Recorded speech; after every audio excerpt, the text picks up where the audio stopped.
My life be like, yeah. My life be like, yeah. Yeah. My life be like, yeah.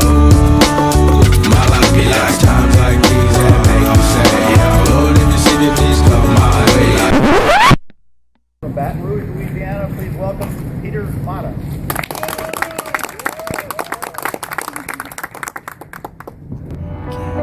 My life be like times like these that make me say, yeah. Lord, if you see me, please come my way. Like leaving breadcrumbs for when I stray, yeah. I don't sacrifice in the price you pay. Like living like a fingertip. Sometimes I fall, I slip. Yeah, more feelings I need, more like you. Try not to put the fire with the things I do. Like times like these that make me say, yeah. Lord, if you see me, please come my way. Like leaving breadcrumbs for when I stray, yeah. I don't sacrifice in the price you pay. Like living like a fingertip. Sometimes I fall, I slip. Yeah, more feelings I need, more like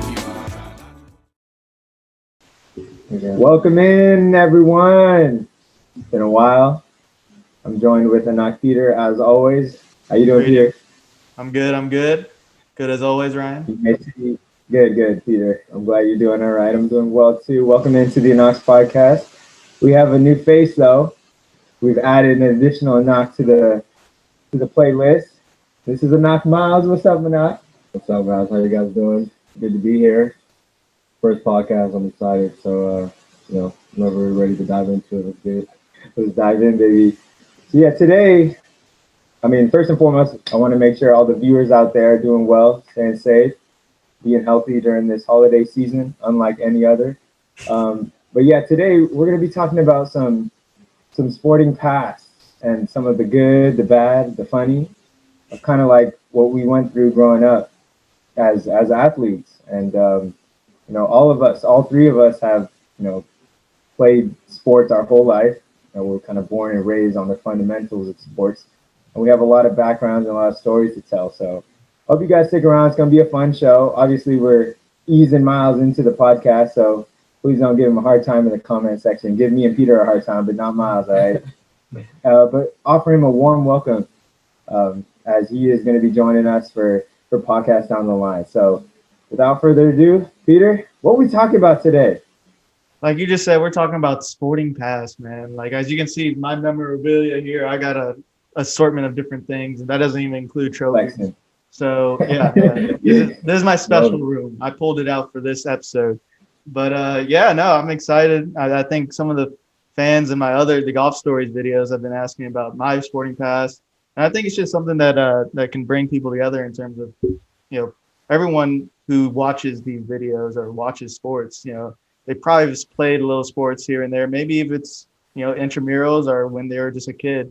So I think we all have those fun experiences, whether it's playing by yourself or playing with a team. And we all just want to share those experiences. I think, we're Anaks and we played sports, just pick up basketball, especially at y'all's house.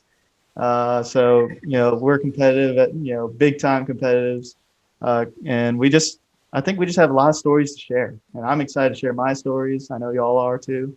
And I think it's a perfect. We're excited to share the stories. But before, I kind of got ahead of myself just a little bit. But before we start sharing sports stories, I'm going to give Miles the floor. He's going to give us a rundown of what he's about, though. Anak, Miles, welcome to the mix. Thank you, guys. Thank you. So, just like Knock Peter said, we've all encountered sports in our lives, and definitely us.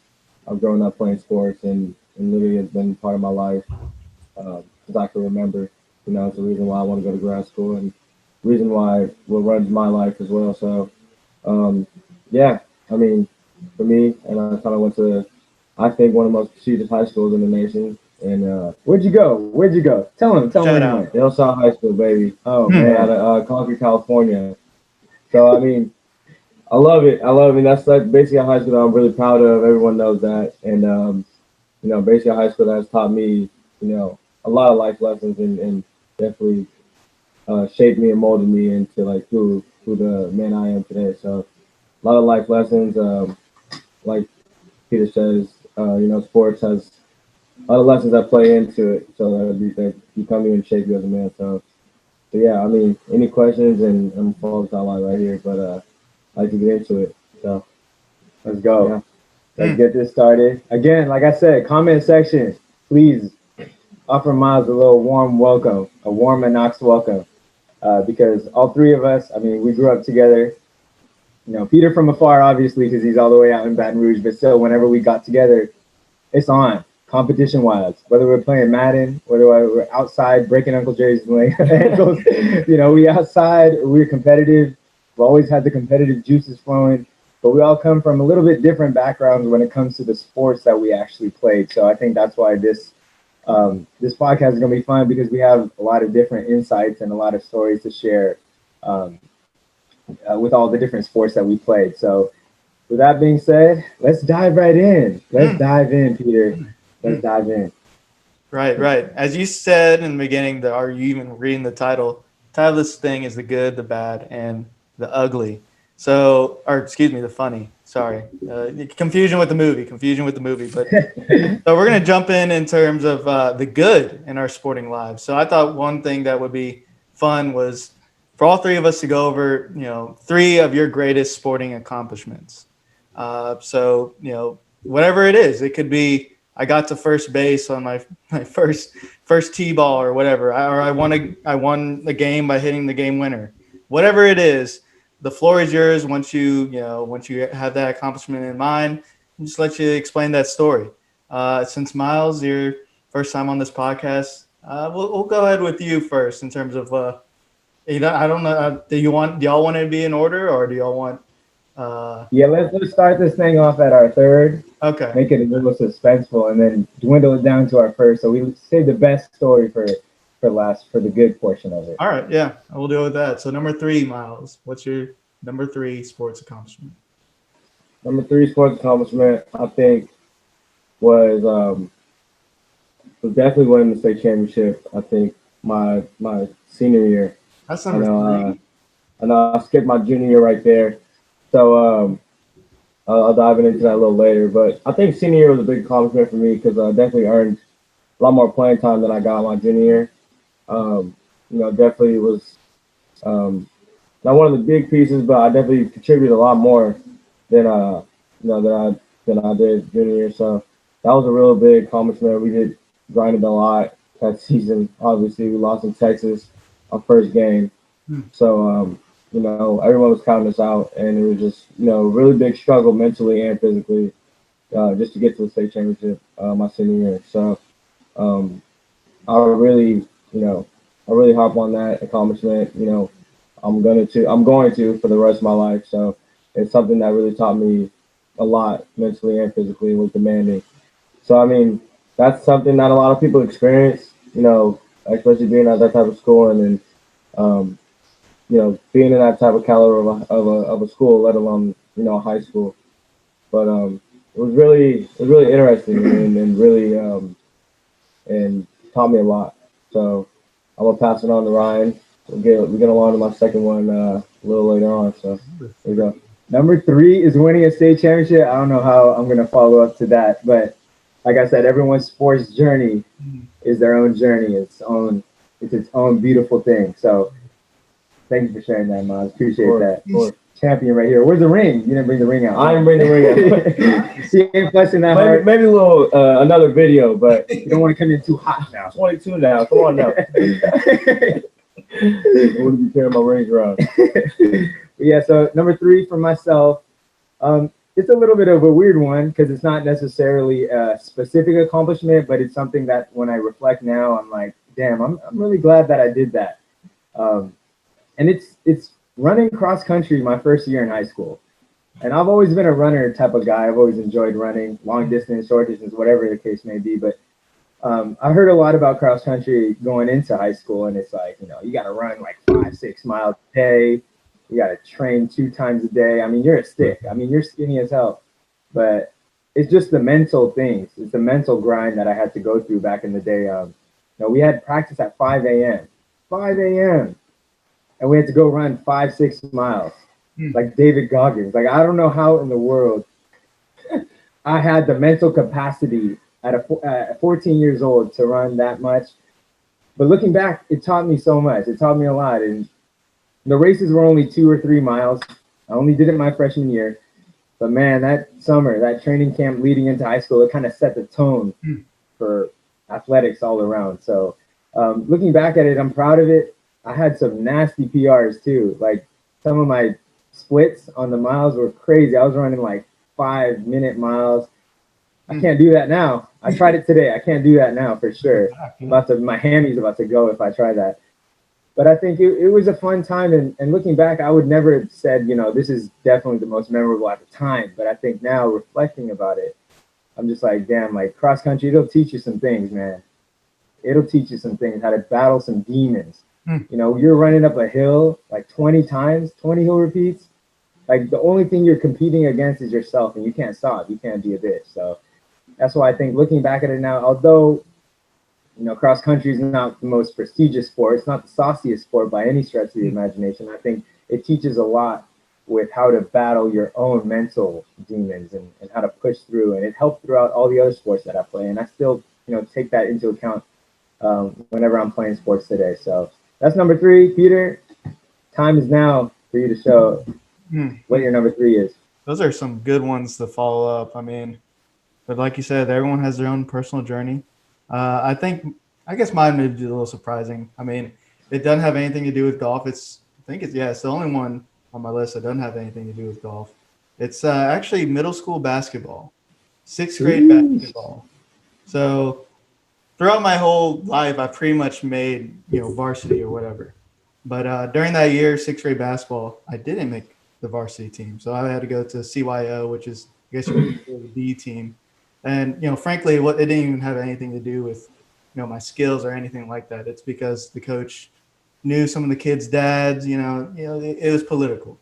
But, being a 6th grader and really not understanding that and knowing I was good enough, going into that CYO year, I played pissed off. And I'm talking like Russell Westbrook. I love it. Russell Westbrook, like, what was that, a few years back when he was averaging triple-double?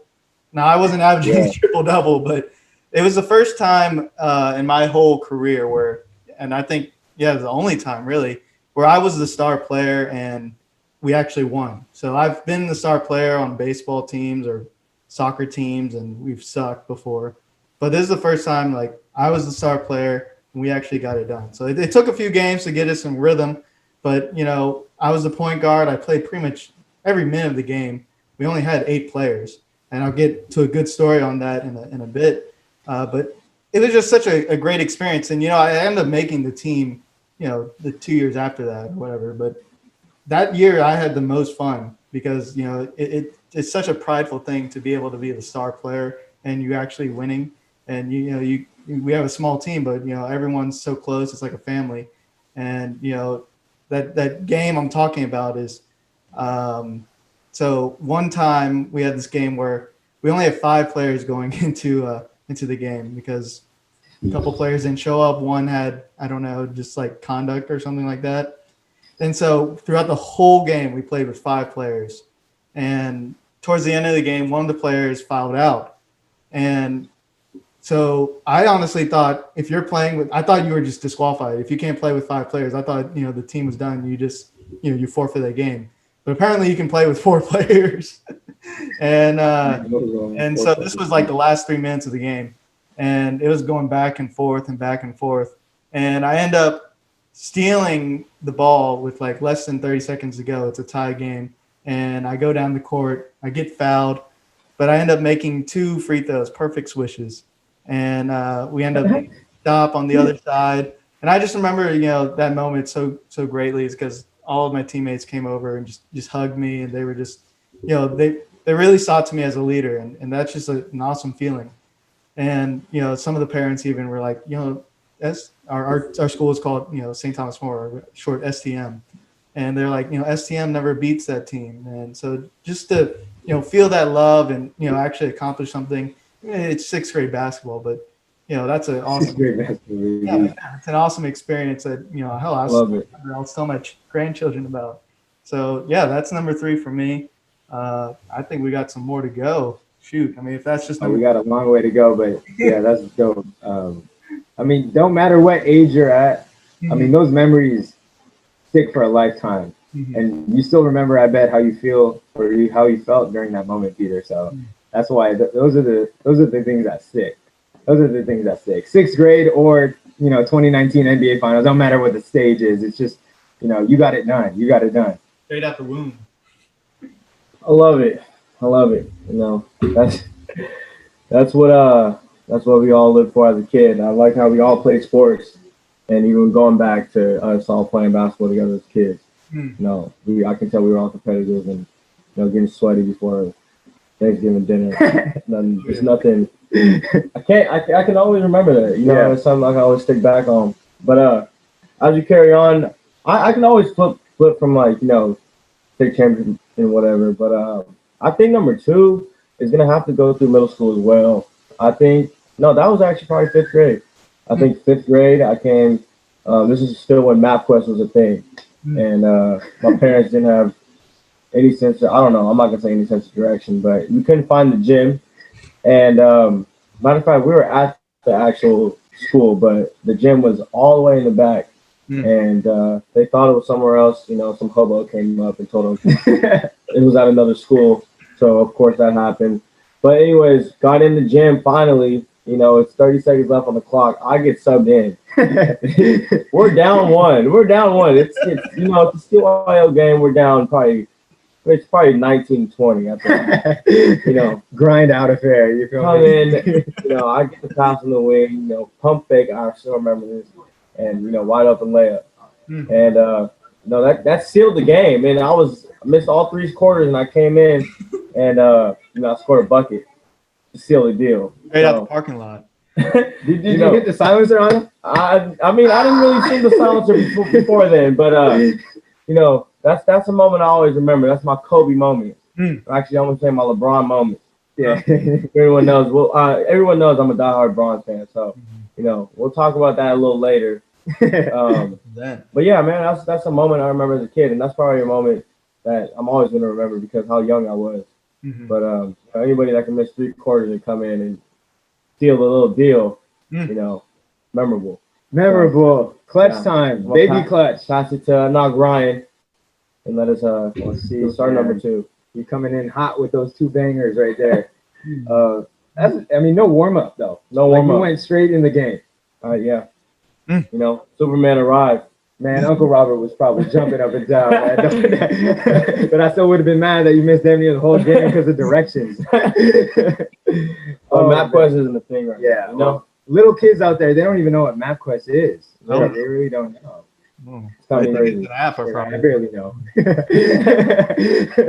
But yeah, so number 2 for me, I'm sticking to my roots right now, and I'm going a soccer route. So my number 2 greatest sporting accomplishment. It's my sporting accomplishment because I was so happy. I brought the joy out. But it was more so a team accomplishment, I should say, because this game was crazy. Let me landscape it out for you guys. It was a crazy ass atmosphere. The last game of the year in our division, in our league, last game of the year, and we were the 4th place team in our division, and there were 6 teams, and only 3 of them get to the CIF playoffs. So I mean, CIF playoffs in California, that's like prestigious. Like you got to, you're a good program if you can make the CIF playoffs, as Miles will probably tell you. But CIF playoffs, big deal. And for our school, I went to Ayala High School in Chino Hills, California, not to get confused with Chino Hills High School where the Ball brothers attended. But I went to Ayala, which is the rival school of Chino Hills High. But we had never made the CIF playoffs in 10 years. It was a drought. I mean, I'm talking Sahara Desert drought out here. And going into the year, very skeptical in what the potential could be. We had the talent, but very skeptical in if we can actually, put it together on the field, a la maybe the Cleveland Browns this year. I have to put them in there. But yeah, kind of like that. The talent is there, exuding in talent, but can you get it done? So anyways, let me fast forward back to where I was at. Last game of the year. We're playing Claremont High. They're the number 1 team in our division. Claremont High. And it's their senior night. It's their senior night, okay? And, everyone knows that's played sports. Senior night, you do that whole ceremony and bullshit stuff prior to the game started. You know, you play a boo-boo team. Yeah. Oh, we were kind of a boo-boo team, but you know. So here's the deal, though. Let me know. They said, you know what? Screw it. I'm not going to do my senior night before. I'm going to make it a celebratory senior night. Let me do it after because we're going to whoop these guys anyways. You know, we're going to win the division. You know, we're first seed. I mean, we got Ayala High School coming out here. You know, we're going to beat them. So that was what Claremont was thinking. Let me tell you this. It was 2-2 going into the 89th minute of the game. Last minute of the game, I get drilled, like absolutely cocked in the face. I get slid tackle. Like I still like blacked out for maybe a good like 30 seconds. The trainers were carrying me off. Like, you know what I mean? Like not even bring the stretcher because we were so damn broke. Like we didn't have stretchers. Like they were carrying me off the field. So we had 10 men. With that free kick that I got, you know, a teammate of mine, he kicked it over and we scored the winning goal with 20 seconds left. We ended up winning the game, propelling us to third seed, got into the CIF playoffs for the first time in 10 years, and spoiled their senior night. I tell you, it was the most depressing senior night I've ever seen in my life. I like how in depth. Yeah, I have to be in depth because I have to give you that whole story. I need the people that weren't there. 30 for 30. Yeah, dude. 30 for 30. One day when we get the budget for it, we will have a 30 for 30 about this. But we ended up winning the game. And let me tell you, that senior night, because I mean, everyone knows senior night, like, you know, you go out with your mom, your dad, you have the flowers, you have everything. You know, it's pregame. It's pregame. It's before the game. It's never after. Them bitch asses had it after because they thought they were going to run us. That's not the case. We made CIF.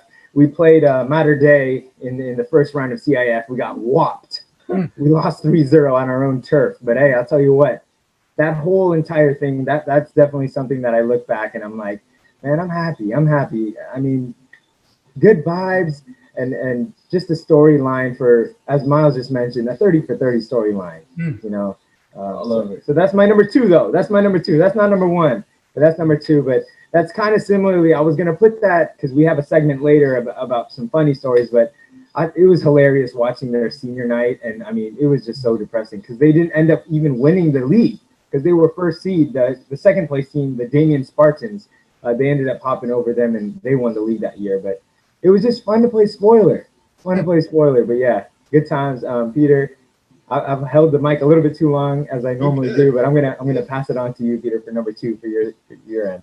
You are good, man. Love it. Like I said, once you have the Great. mic, That's greatness right there. Greatness. Exactly. Strive for greatness. I love it.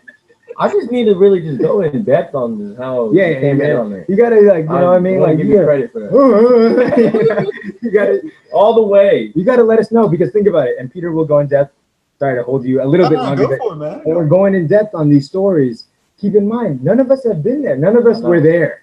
You know, so you got to give us that perspective. I bet all your English teachers are proud. Oh, You know what I'm saying? Hell yeah. I got kicked out so many times in my English class. We don't want to talk about that. Peter, I'm interested. Your number 3 was, you know, you mad bully balling down in the 7th grade, 6th grade. So, I mean, I'm interested to see what your number 2 is. Okay. My number 2, it's really not even a particular moment. It's just having a successful junior golf career. As you two can attest, golf isn't easy. And for me to, you know, pick it up. I'll tell you that.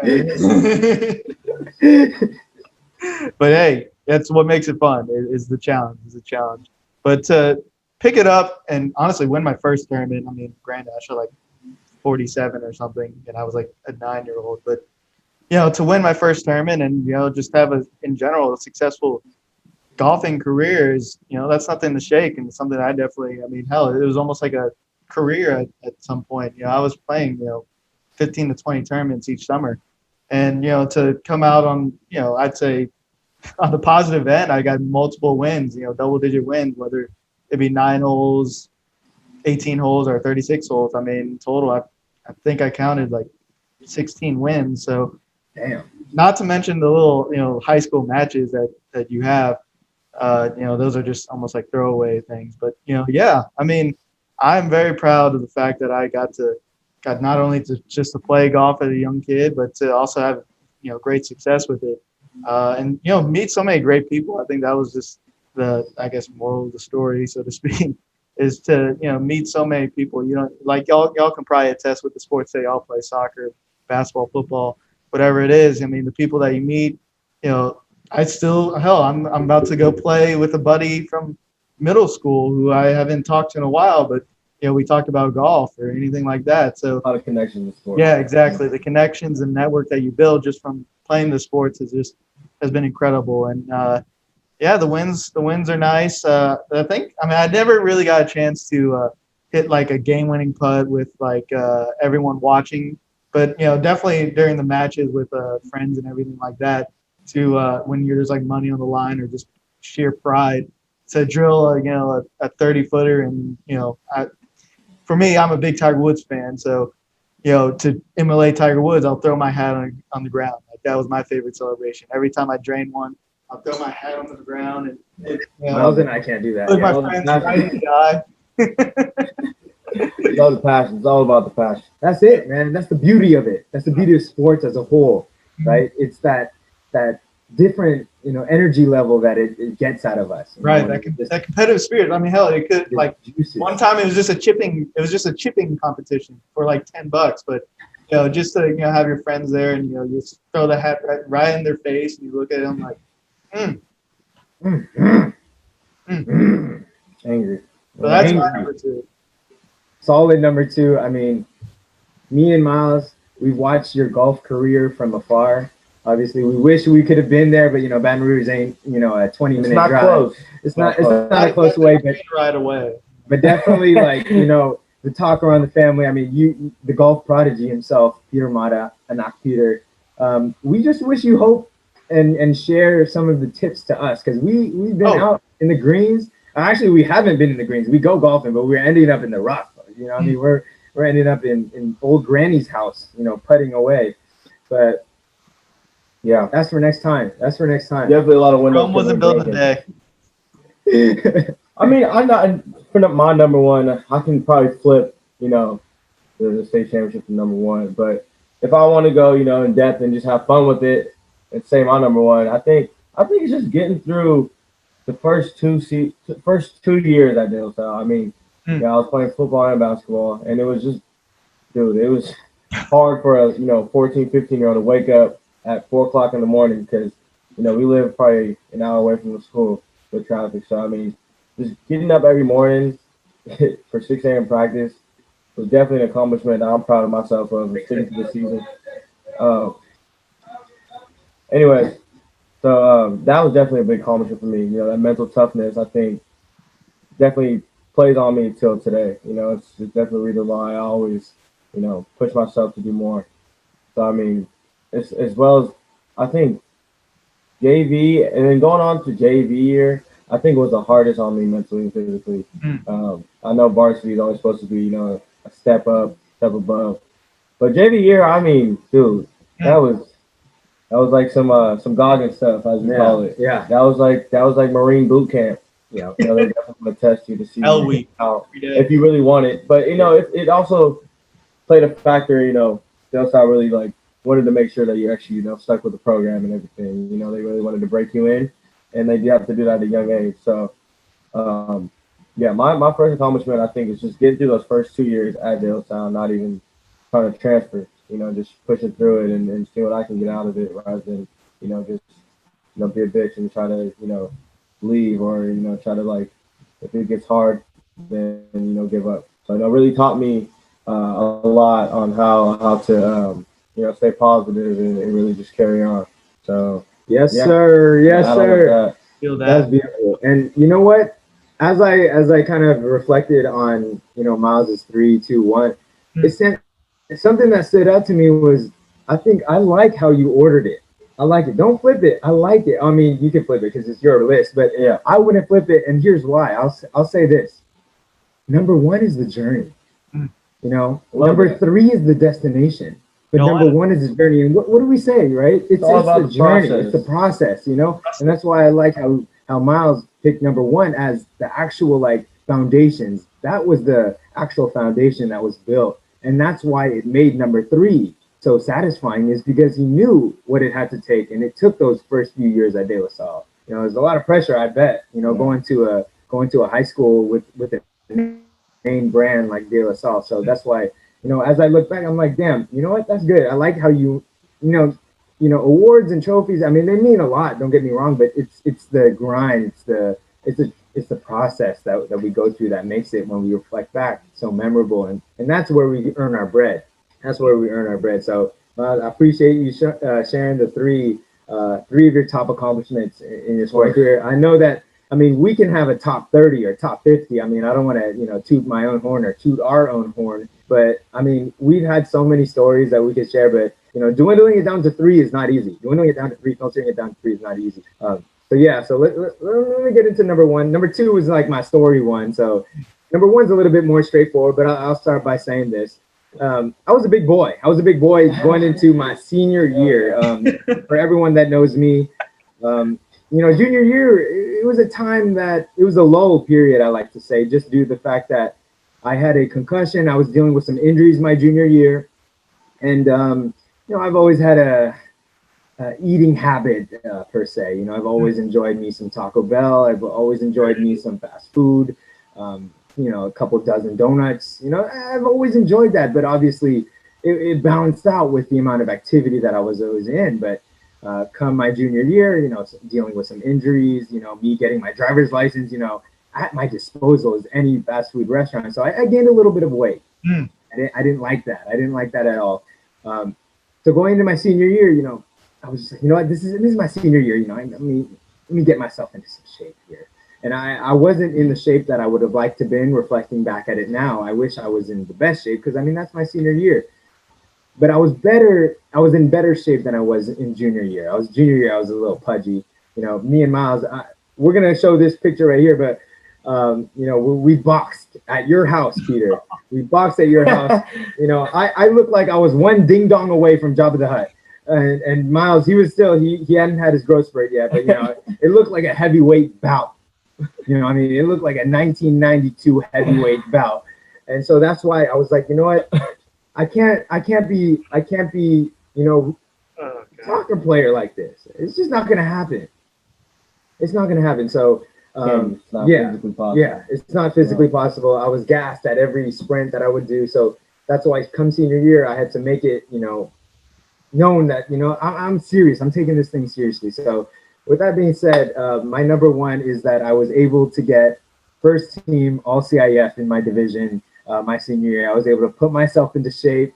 I didn't score so many goals because I was more of a distributor at the time, but I was able to put my team in position, as I mentioned in my number 2, to make CIF. And I think that, whoever was doing the voting, I don't know how they vote for it, but whoever was doing the voting, they definitely saw me as a integral part to my team making CIF for the first time in 10 years. So I was able to get the award first team all CIF in the Sierra League division with my high school team. So that's my number 1. I'm happy about it because it set the tone for post high school.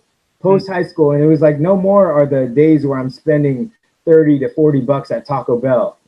Gone.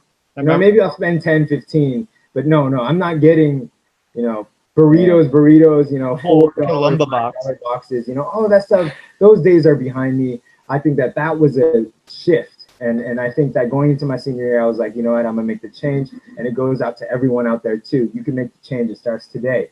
All right. Don't ever compare yourself to someone else. Compare yourself to who you were yesterday. I love that. I love that quote. That's something I really go on, try to go on every single day. You can't really compare yourself to other people. Everyone's on their own journey. Everyone's on their own path. If everyone's on their own path, then, life really wouldn't be as beautiful as it is. So, I'm going to add on to that. Yes, sir. Yeah, look, I'll leave, guys. I mean, if y'all just drop it. No, Peter, please. Number 1, let me hear it. Let's hear it. Well, number 1, if you know me, if you see around, most of the pictures here. Number 1 is I love it. Yes, sir. Talk your shit. Yes, sir. Number 1 is me not only playing in the First Tee Open, but also, randomly getting on the cover of the First Tee magazine. So obviously there's a bunch of stories behind it.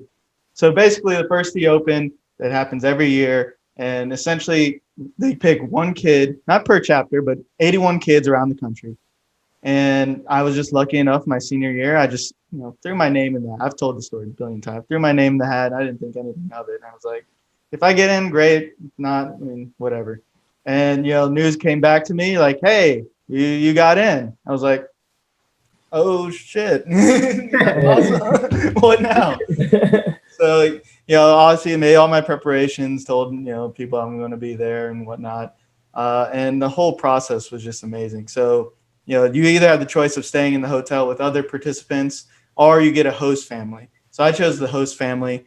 And I tell you what, I felt like I was Jack in the Titanic, and like I was a third class dude going up to first class. And they're like, how do you take your caviar or anything like that? Whoa. But no.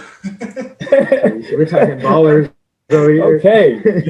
Yeah. But bracket I was trying to be in one day. yeah. So, I mean, these people they were the nicest people. I'm telling you, I mean, you wouldn't have guessed they're, probably multimillionaires, but, and that speaks for everyone that I met that were, I'm guessing multimillionaires if you're there other than a kid or a PGA pro.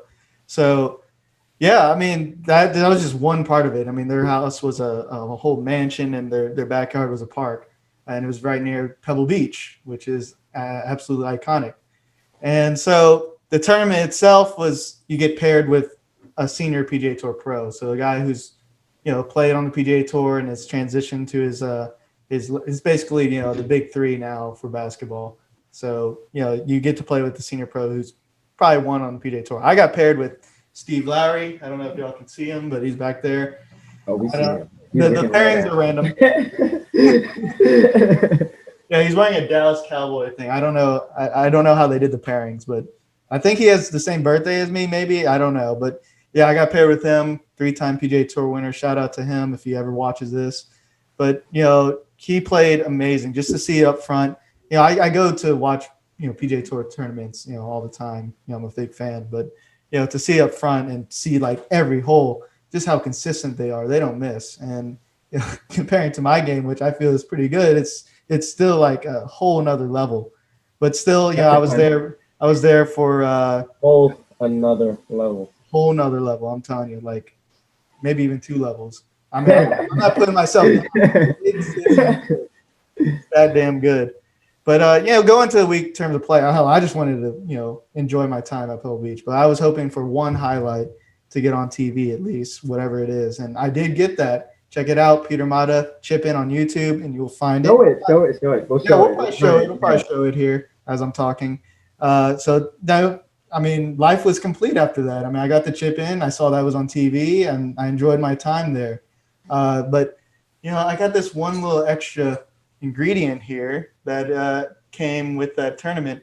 So I didn't get to make the cut, but we got to play that final day at another course, and that's where that is at.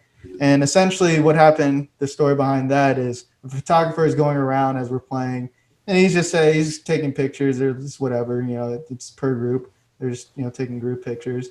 And so on that green, our competitor, he made a long putt. It was like 50-footer. It was a bomb.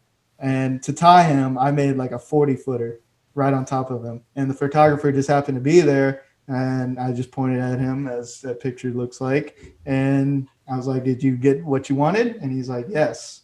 Now, did I think that they were going to take that picture and put it on a magazine? Hell no. But, when I came back to the First Seed chapter, they were like, hey, is this you? And I was like, yeah. What the, WTF? Hey, life is all about, unexpected things happening and occurring. So, right. So that's the beauty in it. Yeah, exactly. And and they still use this picture on some PGA Tour ads, and that's, you better get your bread for that. Yeah, where's the check?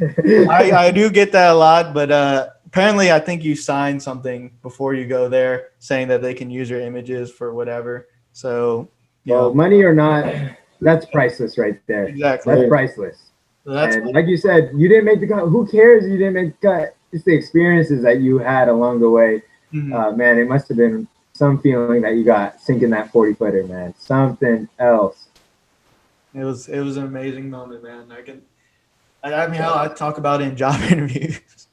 Oh yeah, you got to bring that up everywhere. So I mean, you're gonna get the job before you even finish the story. But yeah, no, thank you, Peter, for sharing that story. And you're number one in a list that, like I said, it was probably tough for you to make that list. Well, maybe not tough for you to make that number one because that one is just Absolutely. Yeah. But, I mean, I'm sure that there's so many memories in the bank in regards to all the different things that we had to go through playing sports and stuff like that. So, man, that's the good. You want to talk about the bad or the funny?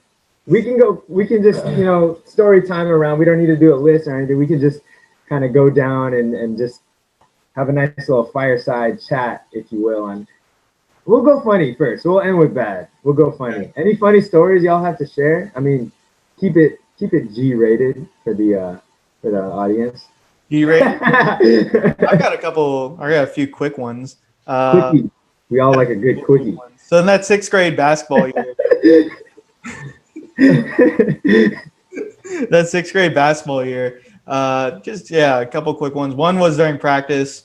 My teammate. So we're just running drills or whatever, running a play, and so he's guarding me. He's all into it, and I'm pretty dead serious as we're going through this. And we finished like the play, and he goes up to me. He's like, "Oh, dude, I just farted like 20 times." Like, dead serious. and then we were in the play again, and then he came up to me again like, "Damn, I almost shit myself right there." Good God. Talk to Lamar about that. Yeah. So yeah, I mean that one was just a silly moment. I started cracking up laughing after that. Another one was a little bit more badass, I'd say. So during that 6th grade basketball year. Again, I was a star player, so I guess word got out or something before the game that they needed to stop me. So during one of the games, one of the guys, they're trying to get under my skin. They're trying to talk shit. And they're trying to say, I'm Asian. So they're like, guy when I was singing, they're saying like ching chong this, whatever. Oh my. Number 3 combo. Yeah. Yep. So I'm actually having kind of a bad game, not because of them, but it's whatever. But going down the stretch, I think we were down 2 or something like that, and the ball gets kicked out to me, kind of like Robert Ory style. You know what I'm talking about? Yeah, big shot, Rob. Yeah, and I splash a 3 right in their face, and as we're walking down the court, I look right in their face and ching chong this bitch. That's what you got to do, baby. That's what you got to do. Mm-hmm. Man, yeah, so it feels so much sweeter. I mean, because we all like to be competitive. We all like to talk trash. I'm sure out of the 3 of us, maybe Miles is probably the biggest trash talker. I love it. Yeah, Rent free. He lives in your head rent free. Calm down with that bullshit around me, because I was more so like, I'll keep it, I still, jib jab on him, but I'm just gonna do the play. I'm gonna let my play doing the talking. But yeah, that must have been an amazing feeling, just hitting that dagger on him. Silencing him. I can still remember the look on their faces. They were just like, all it needed was just Mike Green announcing the game and just saying bang. Anak David, he actually said something, I think, after me the game, because my dad, I was playing bad, and it was the first game he had actually watched me, and he was telling my dad like, "Where's Mr. Big Shot?" And when I made that 3, apparently my dad told him like, "There he is." Yeah, and. After the ching chong thing you said to the other boys, I would have pointed right at your dad too and been like, "Mr. Big Shot's right here." Just point at you. Phillips now. Yeah. Do your variation of the Dame time or something like that. You feel me? But yeah, great story and not funny stories too, man. That boy needs to. I don't know what the hell he been eating. Y'all got any funnies? Come on now. It's not really. It's kind of funny depending on your perspective, but I got the chance to meet the Ball brothers. Oh. In the flesh. Go on. I was in 7th grade, so they were babies at the time. I think Lonzo was maybe in 4th grade, 5th grade. They called you daddy? Yeah, Jello was in like 2nd grade, and then LaMelo, he was like 5 years old or whatever, 4 years old maybe. He couldn't be young. Maybe a little bit older. Yeah, maybe a little bit older. But one of my dad's best friends, his son played on the same AAU team as the Ball brothers, big ballers as they called them. They were just running teams by like 100. Like they were scoring like 120 a game and holding their opponents to 20. So anyways, it was my dad's friend's son's birthday, so I tagged along, and I ended up at the ball house, the big ball house, as they call it down in Chino Hills. Their old ball house, not to get confused with their new, mansion that's pretty much like half the size of Chino Hills.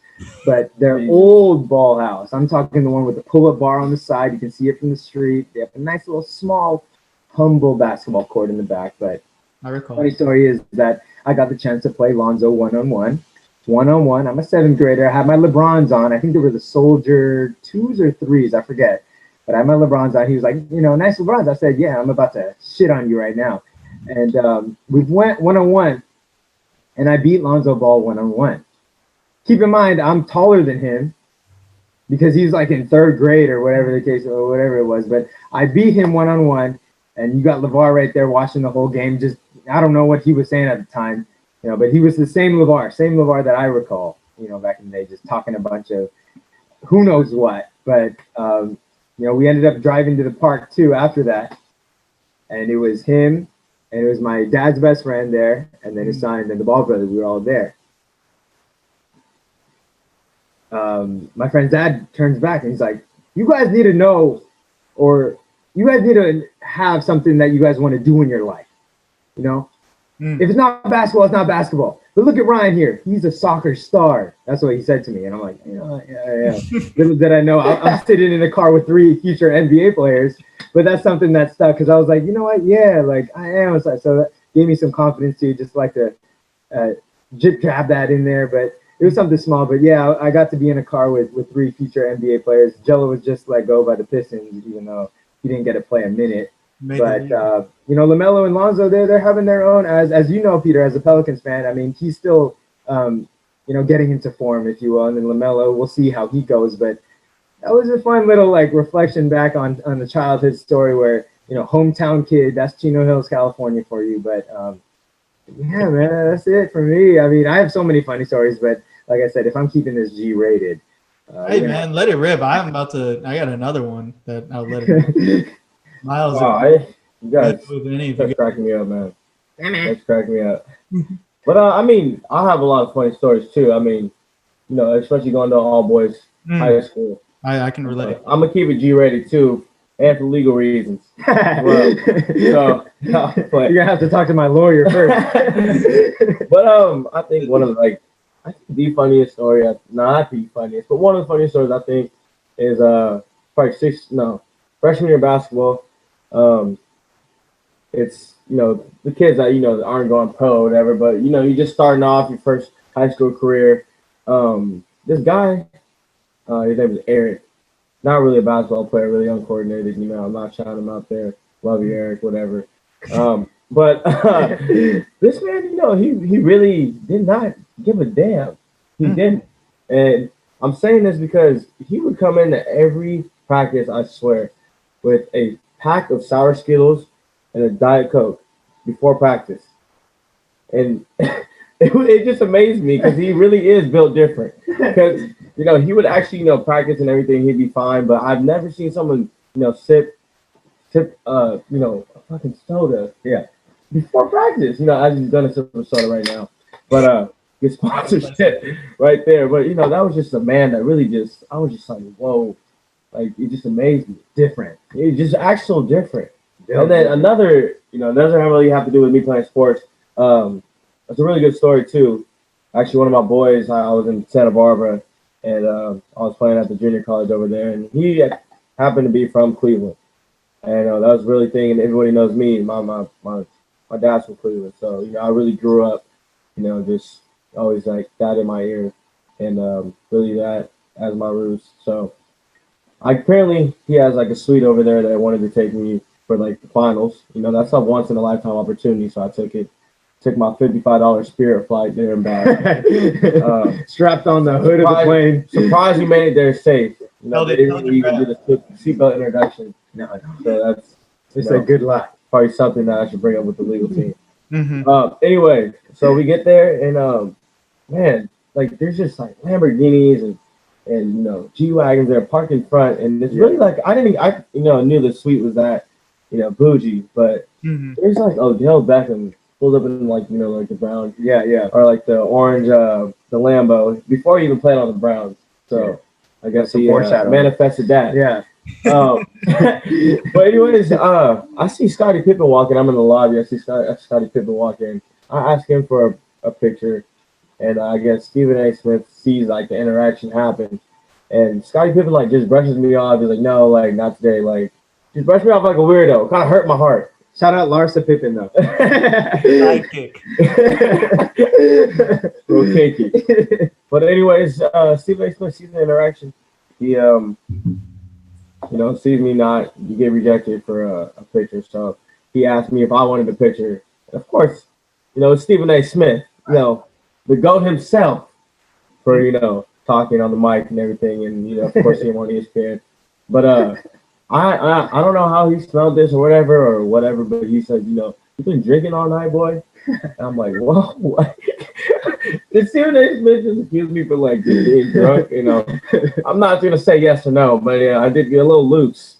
I had to kind of drag myself to sleep after that game. What is that game?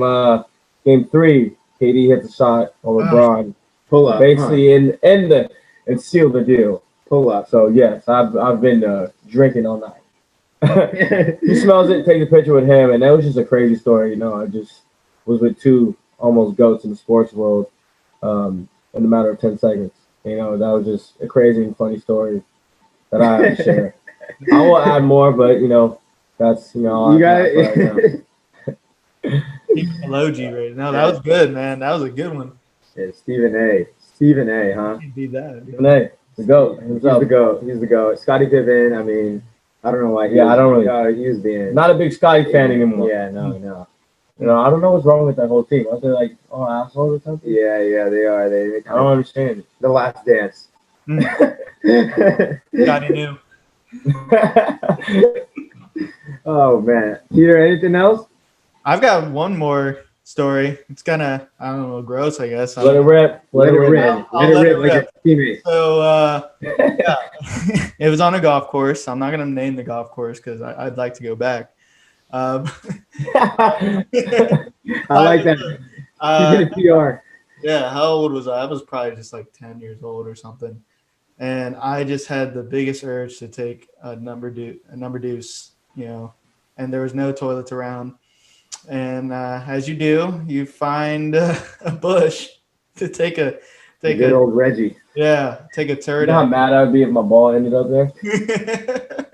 I think a Like ball that? can end up there. Yeah, it was like in the middle of the trees. That is human shit. Yeah. You can tell the difference between dog shit. Yeah. I remember my cousin, my dad's side, was playing with us, and I could just remember his face as he was driving by. He was just like, "Oh my God, what is going on?" Just to see someone take an absolute dump right in the middle of the trees there. And You gotta go. exactly. When nature Well, the calls. funniest thing is that, a couple years later, it's just my dad and I, and it's the same damn golf course. And I get the urge to shit again. And again, no bathrooms in sight. So I take another shit at that golf course Oh my in the god. middle of the bushes. So Yeah. Whoever works at that golf course, I'm glad you didn't name it. Yeah, and let's keep it. I would have that way. banned you myself. Yeah. I'm Once is understandable, but yeah, twice. twice. I don't know what it is. It's something in But the when you air. gotta go, you gotta go. I don't know what you're eating. It's not Hey. gonna wait for you. When y'all come over here, I'll take you to the course. No, then we're all gonna end up having to take a deuce. Too much gumbo. Too much crawfish and gumbo. Too much of that southern cooking you got down there, man. Just I'm telling giving you that urge. Did you leaf it, or what you do? Did I what? You leaf it? Like No, you I just- had a rag and we just Oh we man, burned the evidence. I'm sure you kept Please. the rag, right, for memory. You frame the rag. Yeah. Yeah, it's somewhere. You're gonna frame the rag just Over like here. how LSU is gonna frame the shoe. Right?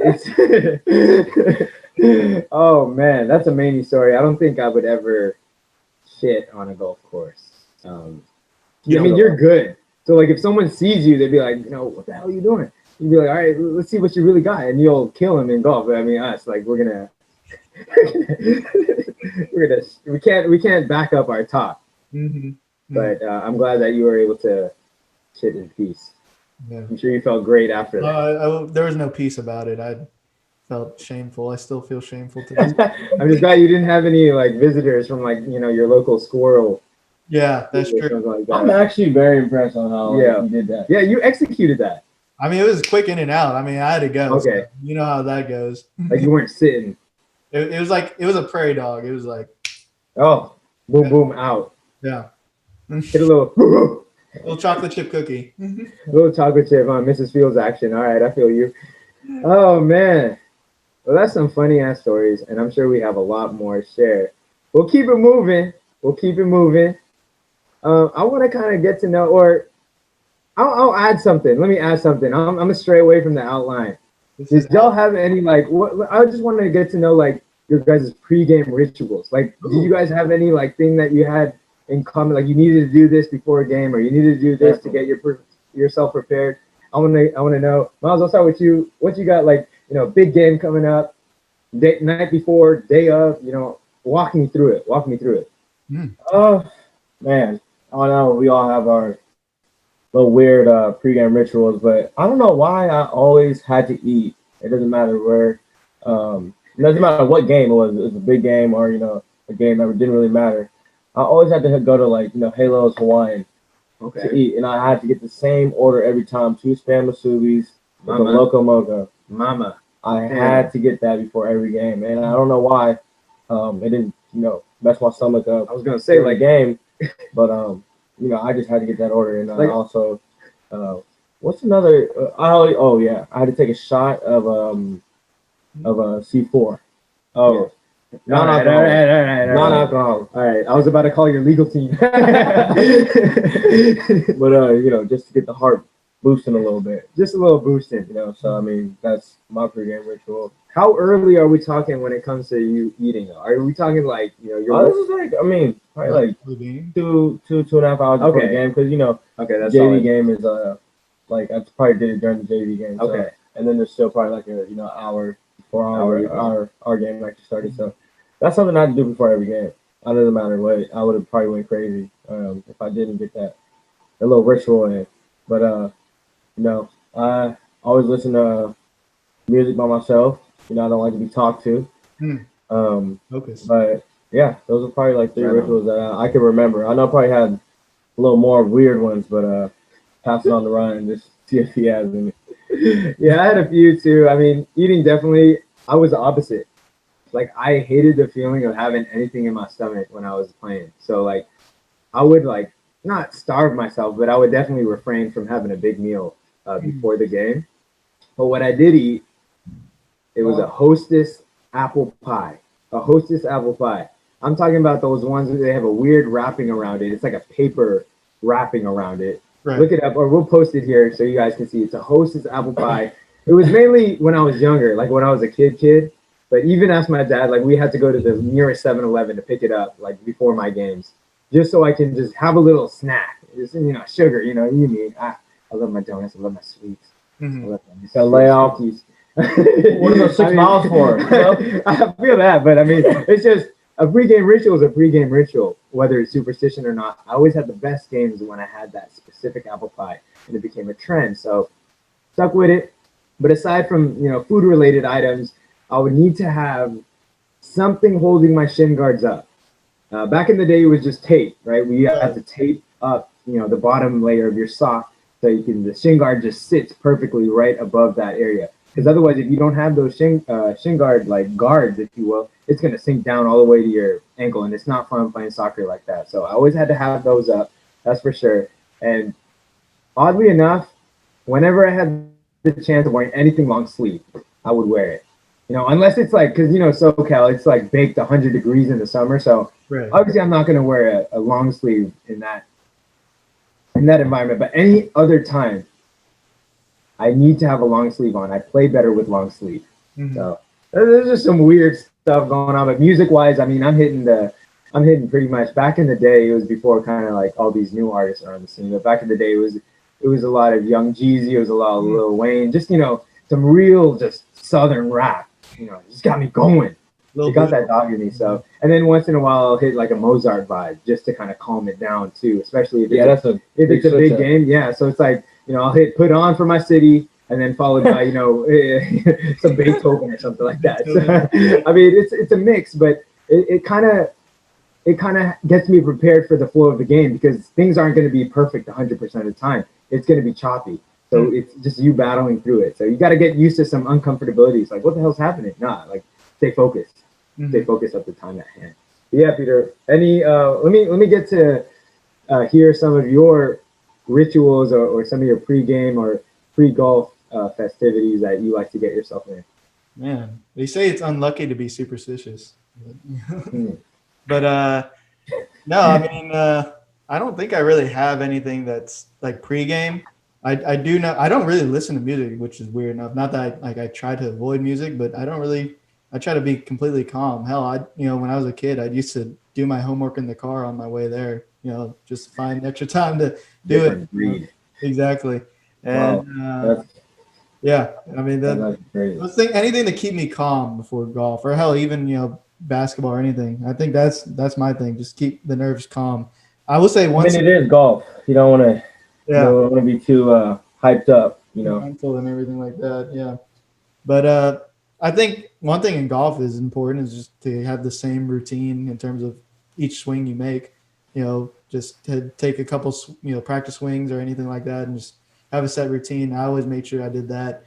And I will say one superstition I always had was so the coin that I would mark my ball with, I would always try to get a year that for the number I would want to shoot. So like if I want to try to shoot 67, I'd try to find a quarter with 1967 on it or something like that. Damn. Yeah. So I love that. that's my little thing. Yeah. That's specific. Yeah.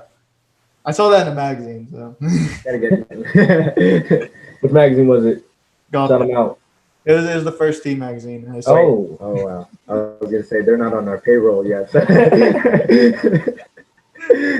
Oh yeah, we'll have a man. legal team. So, yeah, we strayed a little bit away from our outline doing our pregame rituals, but I thought that would be fun because everyone's so different. Our preparation leading up to the game, they say preparation is 80%, execution is 20. Well, for everyone, the ratio is different, but I think preparation, especially in sports, you have to get yourself into that mindset, ready for battle, if you will, because oh man, playing sports is a lot of pressure too, especially from coming from our parents. I know for me, I knew I had a bad game is when the car ride home is just silent. You could hear a pin drop. I mean, I'm talking that. So that's when I knew I had a bad game. I would try my best for anything of that to happen. But yeah, man, sports is something else. Sports is something else. But we'll segue finally into the bad. So I don't want to stay too long on this point because I hate to dwell on things that are bad. But I mean, I'm sure we've all dealt with something negative coming in your direction.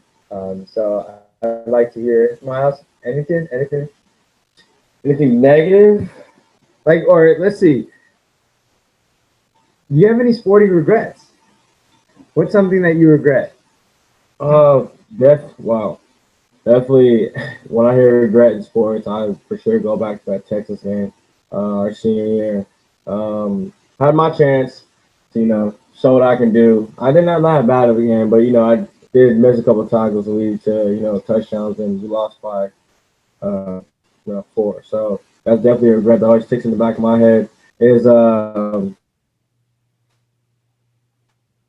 just taking it for granted, I think, and I'm not gonna say go as hard as I possibly can, but I really let the pressure get a hold of me. I think it was a big one, and It was on ESPN. it was on ESPN. You can look it up and see my a big fail. So that's something. I mean, it's something also that teaches me to grow. It causes me to grow. Yeah. So it's also something that taught me to really pay attention more to the details that whole season, as well as later in life as well. Get a big moment, you get a big chance, you can't let it go. So I mean, not to get too cliche about it, and you just like Eminem, one shot, one opportunity. That's it. But it's really a big regret. I think it's just not. Is letting the pressure get a hold of me. I think in that Texas game, and it really just dwelled on me, take a hold of my mental a lot. But obviously, it was 5 years ago, and you get over things like that. But it's lesson learned. You just always got to take chances, take risks. Add it onto the game. We were just talking about how mistakes and missed opportunities, they really teach you lessons. So who knows where life could end up with that if I did make those mistakes and didn't learn those lessons. So I mean, it's just always adding on to something in life. So I mean, definitely the biggest regret I had is just not taking advantage of those opportunities and not taking risks that game. So that's something that always stick with me. So yeah. Oh man, fail, right? Fail. But, Yeah. but a wise man once told me, fail is an acronym for first attempt in learning. And you learn so much from a failure. Never be afraid to fail. And I tell this to y'all, I tell this to all my friends too. I will never be mad if you fail at something. Never. I'll be mad if you don't try. And that's something that always sticks a hold, and I need to get that clear because it's true, man. I mean, you put your best foot forward, it just wasn't the day. It wasn't the day. That wasn't the plan, but you learn so much from that experience, I bet. That 100%. 100%. And so that's why, sports is it's the ultimate game because it teaches you all these life lessons. You're never going to have a perfect day every day in the sporting world. You're always going to deal with adversity. And with me, I mean, it's just mainly, I wish I played in college. That's just point blank period. I know, Miles, you got the chance to play in college. And so, like, it's just something that weighs down on me a little bit. I'm busy that Uncle Rico syndrome, if you know what I mean. Like, what I mean? Like, it's like, I really wish I played in college. I mean, it's more straightforward. It's not, this or that. It's just, I wish I played in college. I wish I had that mental drive to say, you know what, I'm gonna play in college. Like, let me do this because I definitely have the talent to. But I just never had that drive at the time to really push myself to do, everything that it was needed to be done to play college athletics. I mean, we got your brother Kyle, our cousin Kyle. He's D1 running track at Cal, and his journey, it took him to Pomona first and Cal. I mean, that's just a testament to his drive, and that's something when I reflect back, I'm like, damn, like it must feel so much special playing for a college, at that stage, on that highest level too. That's something that definitely I look back and I'm just like, damn, what if? But at the end of the day, like I said, you learn from your failures, you learn from those things that you wish you could have done, and you just apply it to your life moving forward. If it's a job now, I'm saying I'm going to apply for it. What's the worst that can happen? They can laugh in your face. And so that's why I think that even though it was a fail, it was a fail. I learned from it, and that's worth it to me. That's worth it. Yeah, Peter. Let me hear it. Any regrets, or what's your regret? Reflecting back on your sporting past.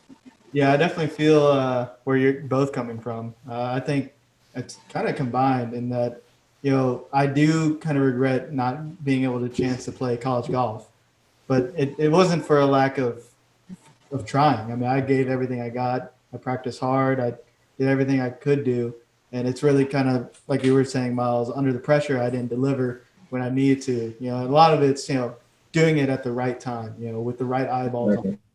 Yeah. And, look, I'm still playing golf now, but I mean, just to have that experience, I put my, what's it called, my education and my career before my golf once I made a decision to go to college, go to LSU, which I'm very proud of.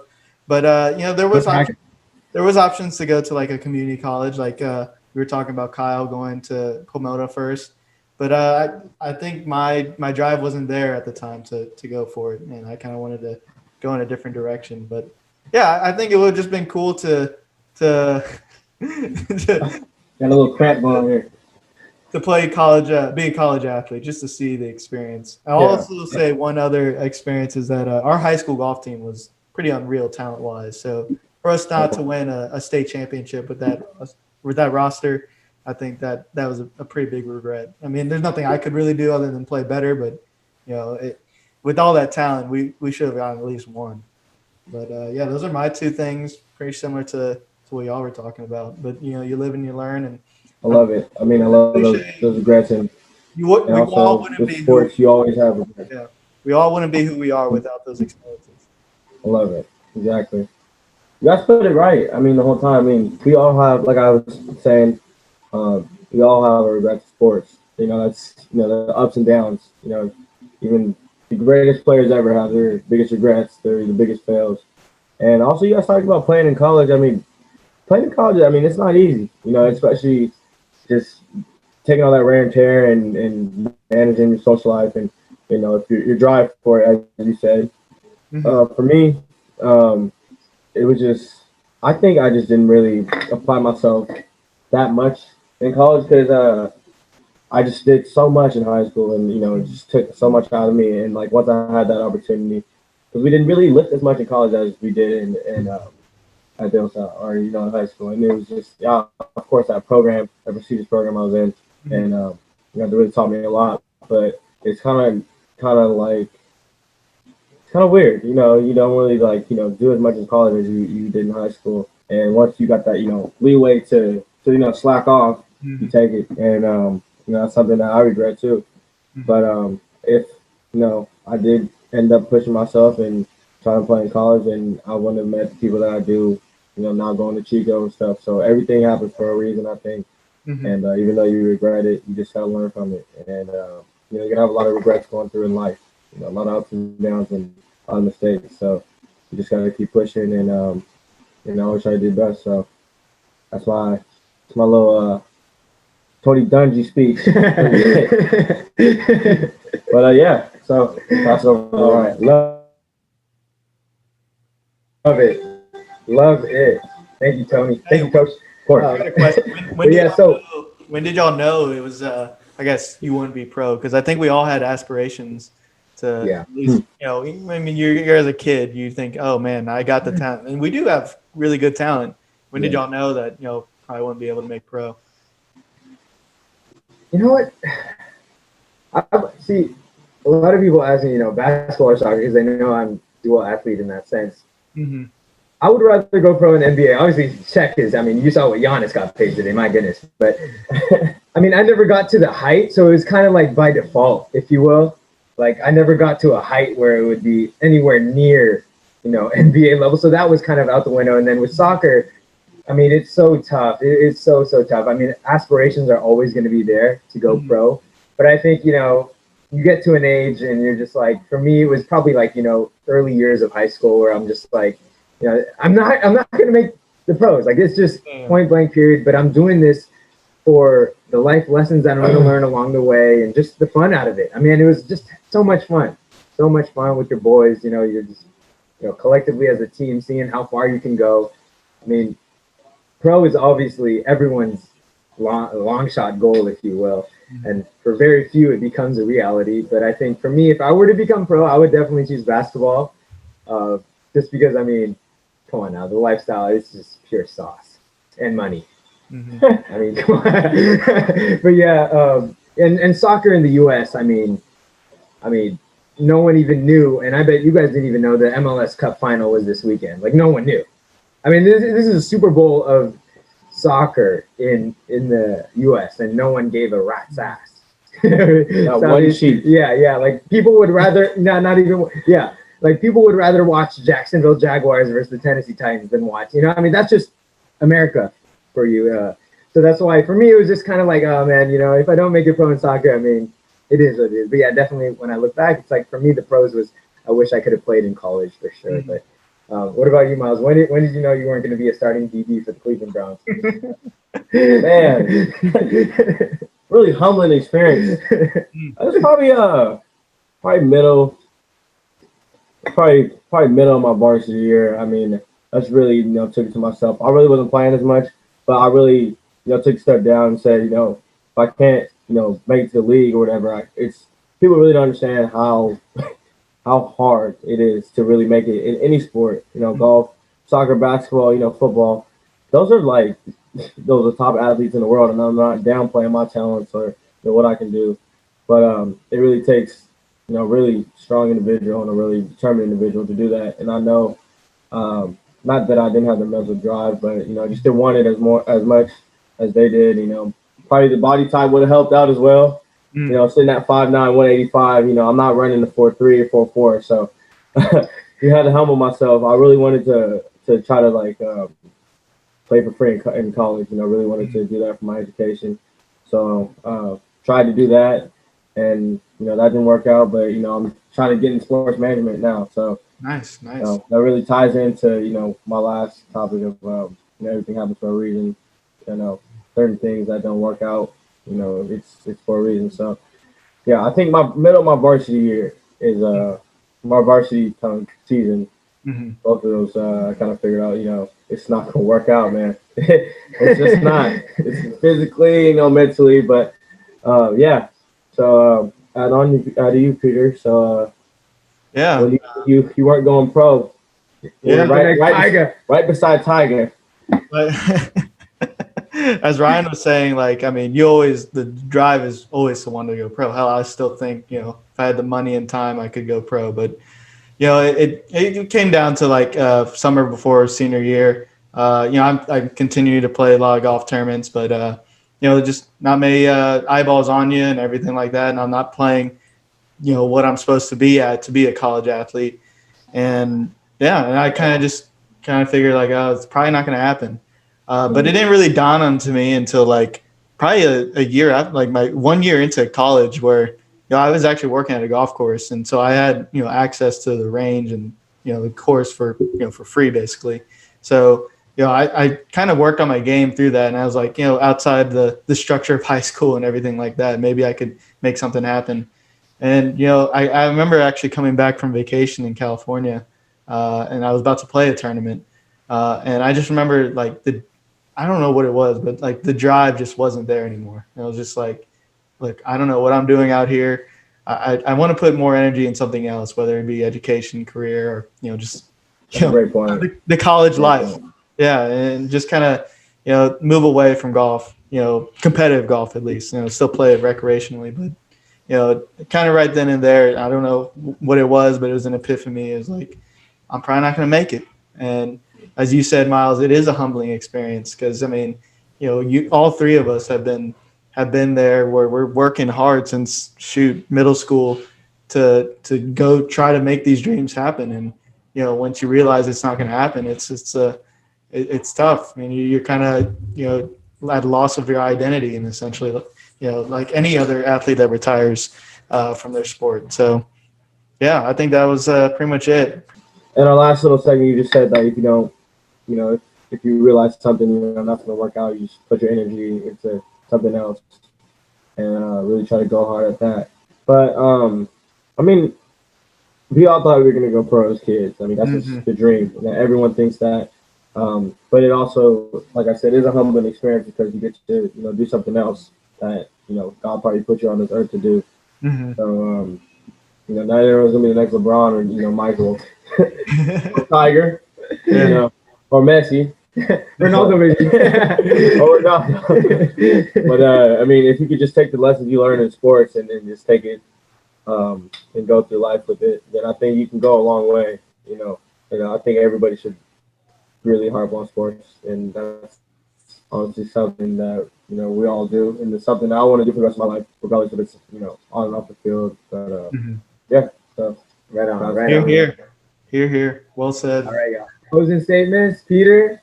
Last words. Yeah, just to piggyback off of Miles, what he just said. Like, I mean, just take all the lessons we learned from sports. I mean, once we have kids, I definitely would love them to play sports because it's a good simulation for life. In a non, I guess you're not going to die in sports, knock on wood. Unless you get like knocked out. But the failures you have, the failures you have in sports are a good simulation for life, and to take that moving forward is awesome. And like y'all are picking up golf too, so that's in my future I'm gonna keep playing and staying competitive. So I mean I know y'all are too, and whatever y'all get into. Hey, future video, Peter. Future video is going to be us golfing with you. Yes, We'll see how we score. yes, we are going to that's do a little. That's going to be. I want to go 18. That's going to be a fun one.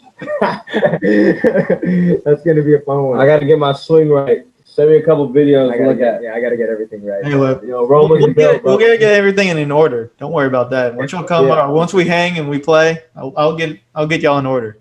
Yeah, please do. Thank you. It's not looking too hot right now in Rome.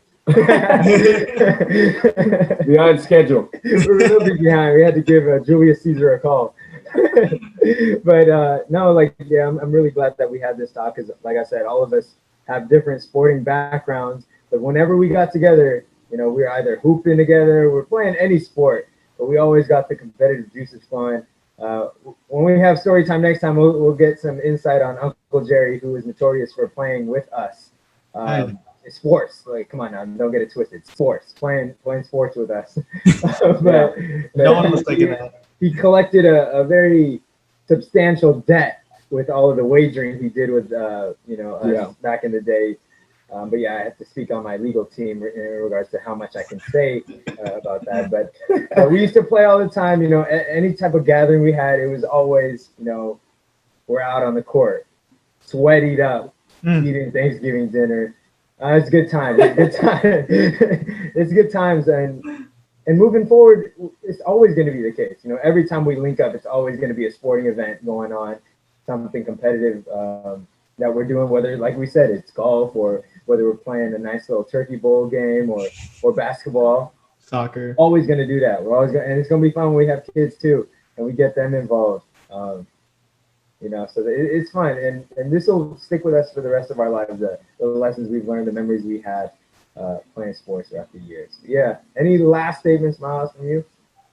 No, I mean, it's one of my first podcasts, so I mean, just trying to get fitted in and go from here. But I'm gonna be trying to get in a lot more segments. Yeah, for sure. Wrapping up and Lincoln on what a break finally. But I enjoyed it. So absolutely. So Different Incorporated. Shout out. Yeah. Enjoyed having you, Miles. On our payroll. All right. Yeah, we appreciate everyone. If you stuck with us, I know this one was a nice little hour 30, but like I said, if you stuck around for all of it, God bless you. Thank you. We appreciate the support. Comment down below your thoughts. Maybe if you guys had some memorable sporting experiences yourself, please, we'd love to get you guys involved as well. If you stuck around for just a little bit of a segment or two, man, we appreciate you as well. But we like we always say, we hope everyone's staying safe, everyone's being healthy. Happy holidays to everyone out there. And with that being said, this is the Anaks podcast. My life be like, And we are out. That's a wrap. That's a wrap.